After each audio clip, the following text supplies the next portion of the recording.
আল্লাহ তাআলা বারবার বলেছেন তোমরা জুলুম করো না। আল্লাহ তাআলা বারবার বলেছেন আমি জুলুমকারীকে পছন্দ করি না। আল্লাহ তাআলা বারবার কোরআনুল কারীমের মধ্যে বারবার জুলুমকারীকে সতর্ক করেছেন তোমরা দুনিয়ার জমিনে ক্ষমতার বড়াই ক্ষমতার রাজত্ব নিয়ে তোমরা দুনিয়ার জমিনে মানুষদের উপর জনগণের উপর কখনোই কি করবে না, জুলুম করবে না। তারা আমাদেরকে শিক্ষা দেওয়ার জন্য আপনারা জানেন যে 17 বছর ধরে একজন সরকার রাষ্ট্র পরিচালনা করেছে 17 বছর ধরে, কিন্তু আল্লাহ তাআলা তাদের অত্যাচার সহ্য করতে না করে, আল্লাহ তাআলা তাদের জুলুম সহ্য করতে না করে, আল্লাহ তাআলা তাদেরকে বিতাড়িত করে লাঞ্ছিত করে এই যে বাংলার জমিন থেকে তাড়িয়ে দিয়েছে। ঠিক কিনা বলেন?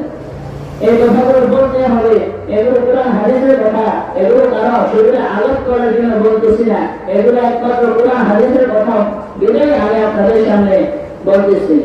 এখানে রাগ করার কিছু নাই, বোঝানোর জন্য বলতেছি। জুলুমকারীকে আল্লাহ তাআলা দুনিয়াতে শাস্তি দিয়ে দেন।